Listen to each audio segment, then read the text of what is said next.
Greg, can you grab a bottle of water? Yep. So, like always, we appreciate you guys coming out to cover Penn State football. Want to give Northwestern a ton of credit that win they had last week. They used that momentum and that confidence from that 21-point comeback and really had a nice plan for us and played well early in the game. First half, obviously starting with a fumble on kickoff return, not how you want to start the game. But not only that, we put the ball on the ground 3 times, and it just messed with our offense's flow. Defensively, I thought obviously when we were able to get them off schedule on first down, then they had a hard time with our pass rush. And that really showed up in the second half. That was my message to the team. The first half is gone. Let's play really well in the second half. And I think it ended up 31-3 in the second half. Turnover battle was a tie. Thank you. Turnover battle was a tie. Explosive play battle, we won. The third down battle, we won. The sack battle, we won convincingly. The field position battle, we won. The penalty battle, we didn't. Obviously, the unsportsmanlike penalty there, throwing the ball, was ridiculous. So we'll get that cleaned up. But overall, very pleased with the win. Come on the road in the Big Ten, get a win again after their last game. Going into the bye week, we got some bumps and bruises in this game and in general. So this bye week will be important for us. It's not an off week, it's a bye week. We got to use this week to get better in the short term with our program and then the long term for recruiting. So appreciate everybody being here. Again, give Northwestern a ton of credit. And then I open up to questions. We'll start with Rich. Raise your hand and we'll call on you. John, James, any reason for the sleepy start, for the slow start? Can you point your finger at anything? Not other than what I've already said. Yeah, 41-13, we won. I'm excited about that. And the things that I already mentioned. We had the fumble on the kickoff and the things that I already mentioned. Brendan and then Pickle. James, you're winning games rather convincingly, but the ground game hasn't had the explosive plays that I think you mentioned. Is there something you can stick your finger on, and how much of a focus is that in the bye week? Yeah, I think there's some things that we can do that we'll work on in the bye week. But again, overall, 41-13, a win, 1-0. Obviously, there's going to be things that we're going to need to critique this week and do some self-scouting and some studying. We'd like to be more explosive as well, although I thought we did improve this week. I still think there's an opportunity for some more big plays in both the run game and the pass game, and that will obviously be something that we're going to dig into deeply this week. Pickle and Johnny. Coach, was Katron Allen available to play in the second half? And then with JB Nelson, do you have any update on him after he left the field in the first half? Yeah, so JB's back and with us, and Katron, I'm not sure. I haven't gotten the full medical report, but obviously, kind of that leads me to talking about Trey Potts, and I think Trey Potts is a great example. Transfers in here as a senior, didn't get a whole lot of reps and a whole lot of burn the first couple games, and just kept a great attitude and kept working. And when he got opportunities, he maximized them. So it was great to see him be able to come in and know that we feel like we got 3 backs that we can win with in this league. But yeah, I'll know more. But I don't have those details right now. And as you can imagine, I usually don't give them out anyway. Johnny then Sauber. James, I was going to ask you about Trey, so I'll switch to the defensive line. Zane Durant in particular, you had quite an impact today. Assess how he's been coming along this season and growing more into his role. Yeah, I think he had 3 tackles for loss today and a sack, I think, if I'm remembering correctly. I've been a big fan of Zane's really since he arrived on campus. He's approached it the right way. It's not easy to play D tackle as a true freshman. He was able to do that. I thought he had a chance to take a significant step, this year, and I think he's doing that. So he's a smart guy. He's a consistent guy. He's a disciplined guy. We talk about being high production and low maintenance, he's that. And I'm proud of him. His parents did a great job raising him, came from a really good high school program. But we need him to continue making his presence felt out there. Sauber, then Corey. James, how would you evaluate Drew's second half compared to his first half? Yeah, I'm not sure. I'm not sure kind of how it finished up. Obviously, he was 18 of 33 for the game. So our completion percentage has been higher.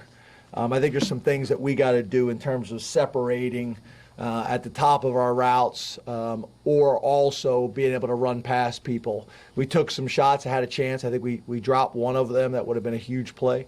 But I think the most important thing that he is doing and that we're doing is protecting the football. I think that's one of those things that everybody gets excited about, the turnovers that we cause. It's not as sexy to talk about ball security, but I'm really proud about how he's handled that and managed that aspect of the game. Corey, then Donnie. James, your defense is so good. It keeps you in every game. And the good news of that is the offense doesn't necessarily have a ton of pressure on it all the time. But is there a flip side to that maybe we haven't seen enough of what your offense can do yet? They really haven't been in a lot of threatening situations third and fourth quarter. Yeah, obviously that you're going to have to win throughout a season a lot of different ways. We've been able to do that, the first 5 weeks of the season. But I think your point is a good one. We gotta be more explosive and we gotta be more consistent. But again, there's a bunch of stats that I can throw out there to you that I think a lot of programs around the country would be pretty excited about. You talk about scoring 30 points. I think we're leading the country in consecutive games over 30 points, if that's still accurate. So yeah, I think it's your guys' job and my job to kind of boil this thing down and critique some of the areas that we got to get better. And there's going to be some games that we're going to have to score some more points. There's no doubt about it. But again, I think we're playing really good complementary football right now, and we're happy to be we're happy to be one of those.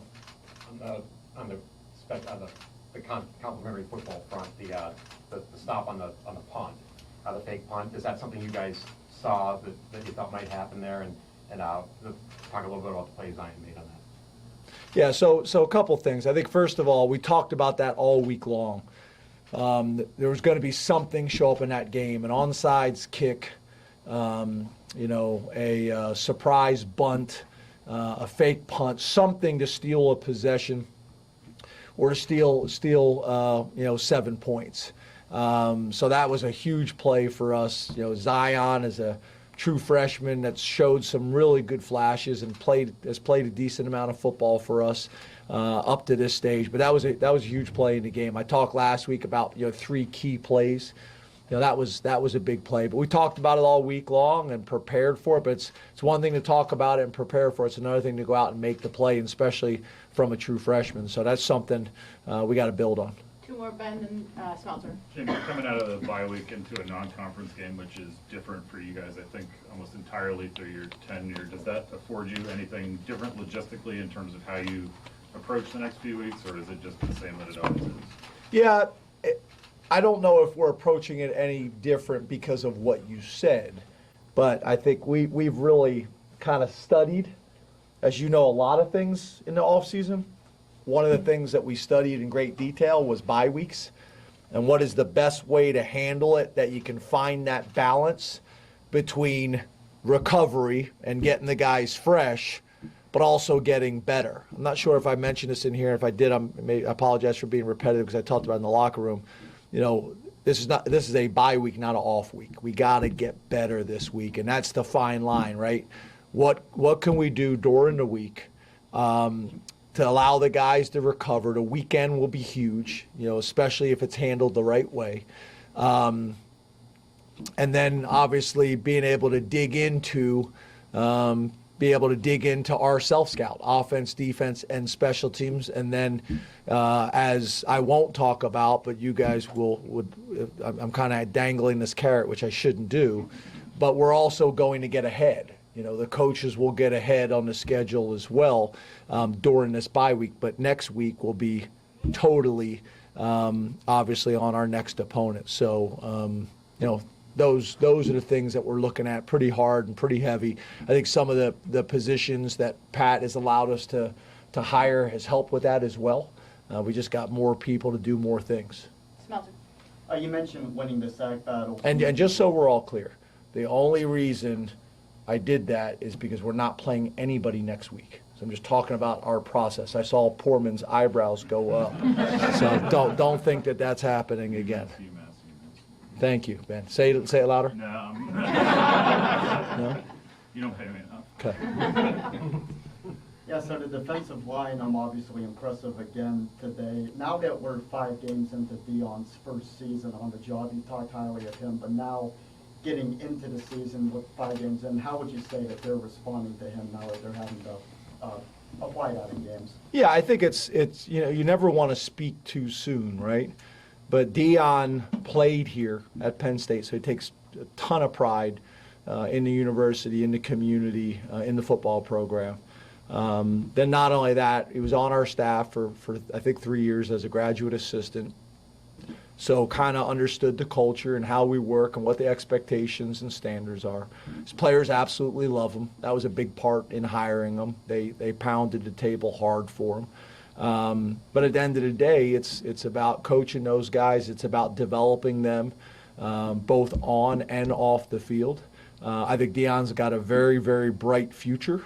I'm glad he's with us. It's like anything else, right? You make decisions, and then you look back a couple months later, and you want to be pleased with the decisions you've made. And Deion has done all the things necessary to make Manny and myself feel like we made the right decision. But you know, there's still a ton of work. I still think we can get better at that position. The exciting thing about Deion is his future's ahead of him. You know, I think, you know, the things that he does well, he's elite at. But just like anybody early in his career, there's a ton of areas for growth. So it's exciting from a potential standpoint.